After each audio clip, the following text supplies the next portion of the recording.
Hello everyone, welcome to इग्नोवेथिया। हम पढ़ रहे हैं कॉन्सेप्ट ऑफ फेमिनिज़्म को। फेमिनिज़्म को समझने से पहले मैं आपसे ये बात करना चाहती हूँ कि फेमिनिज़्म की नीड क्यों हमें पड़ रही है। क्योंकि हम में से आप भले इसके एक लिखने के तौर पे नहीं बता पाएँ कि फेमिनिज़्म क्या है जब आपको राइटिंग दे, लेकिन आपने फेमिनिज़्म वर्ड ज़रूर सुना होगा, क्योंकि आजकल ये बहुत ज़्यादा न्यूज़ में, सोशल मीडिया में चर्चा चलती रहती है फेमिनिज़्म के बारे में। तो आपको थोड़ा सा तो ये पता ही होगा कि फेमिनिज़्म कहीं ना कहीं औरतों के हितों की बात करता है ना। इतना तो बेसिक जानकारी फेमिनिज़्म के बारे में सबको है। लेकिन ये जो बात है फेमिनिज़्म, ये आया क्यों? देखो, अक्सर लोग ये बोलते हैं कि भाई जो हमारे इंडियन सोसाइटी है ना, ये गंवार थी, इसलिए यहाँ के लोग भेदभाव करते थे औरत आदमी में, इसलिए औरतों की दुर्दशा कर रखी थी और इसलिए हम फेमिनिज़्म को लेके आए, ऐसा वैसा।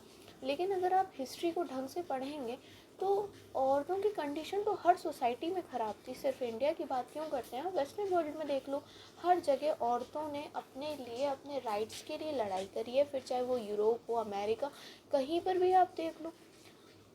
हालांकि अगर आप कंपैरिजन करोगे और हिस्ट्री में बहुत दूर तक जाके देखोगे तो आप ये पाओगे कि इंडिया की कंडीशन तो बहुत अच्छी थी पहले।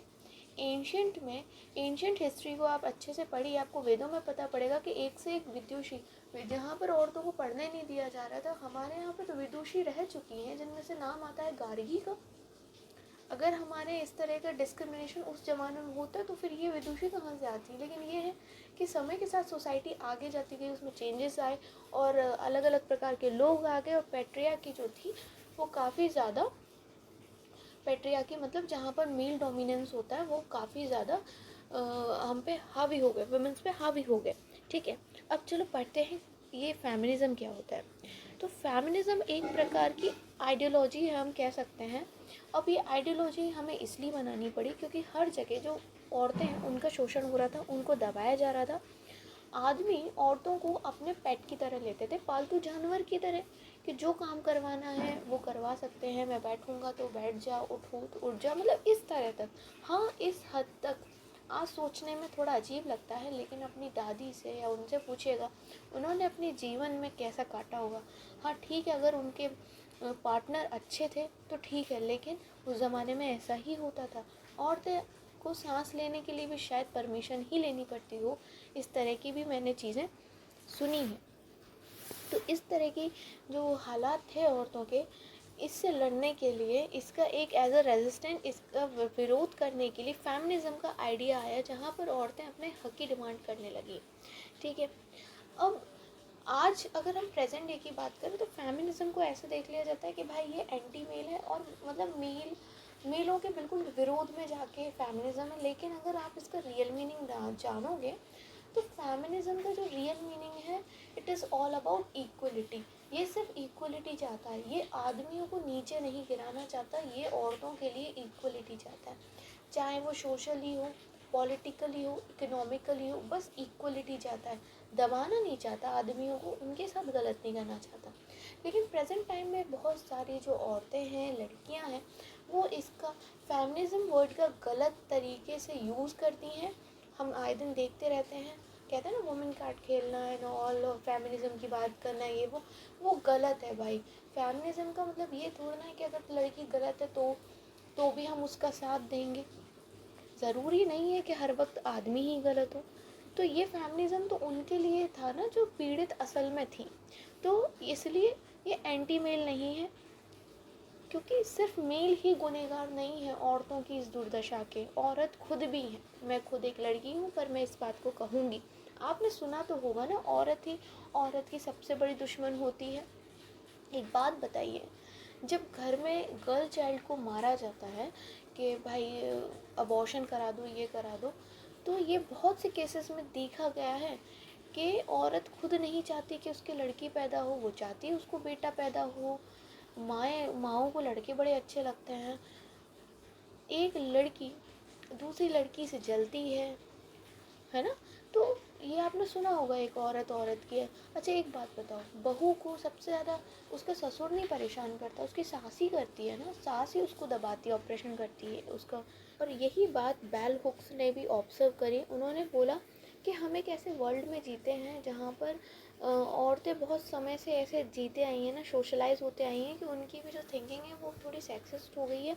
मतलब कि उनको डोमिनेट होना ठीक भी लगता है। मतलब देखो, वो चाहती तो बहुत पहले से आवाज़ उठाती थी, मतलब जैसे, लेकिन उनकी भी आदत हो गई है उस तरीके से जीने की, तो वो चाहती ही नहीं है कि वो उस पैट्रियार्की के बंधन से मुक्त हो, है ना। तो अगर आप सच में चाहते हो इन सारी प्रॉब्लम से छुटकारा, तो सिर्फ मेल कुछ नहीं करेंगे, आपको पहले खुद को बदलना पड़ेगा, है ना। तो ये जो फेमिनिज्म है, इसकी शुरुआत आपसे खुद से होगी, with women changing themselves and not just expecting men to change their attitudes। Man क्या करेगा भाई, उसको तो मज़ा आ रहा है ना। खैर ऐसा नहीं है कि सारे मैन ऐसे होते हैं, लेकिन उस टाइम पे ज़्यादातर मैन ऐसे होते थे। अब हम देख लेते हैं कुछ बेसिक फेमिनिस्ट आइडियाज़, क्योंकि आजकल देखो फेमिनिज्म के भी बहुत सारे टाइप्स हो गए हैं, डिफरेंट डिफरेंट टाइप्स के फेमिनिज्म आ गए हैं। लेकिन हम बेसिक फेमिनिस्ट आइडियाज़ करेंगे, और आगे जो वीडियो में बताऊंगी उसमें मैं टाइप्स ऑफ फेमिनिस्ट को डिस्कस करूंगी आपसे।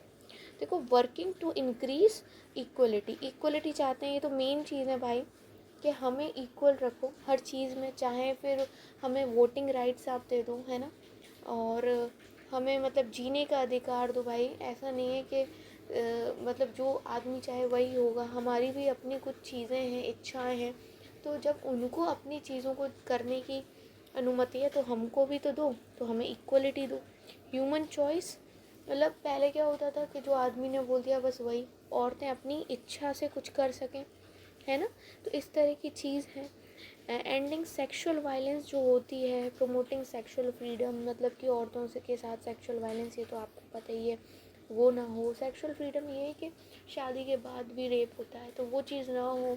नो मीन्स नो समझ जाए बस, कि अगर नहीं मतलब नहीं, उनके साथ कोई भी प्रकार की सेक्सुअल तरीके से ज़बरदस्ती, सेक्सुअल हरासमेंट, अब्यूज़, ये सब ना हो।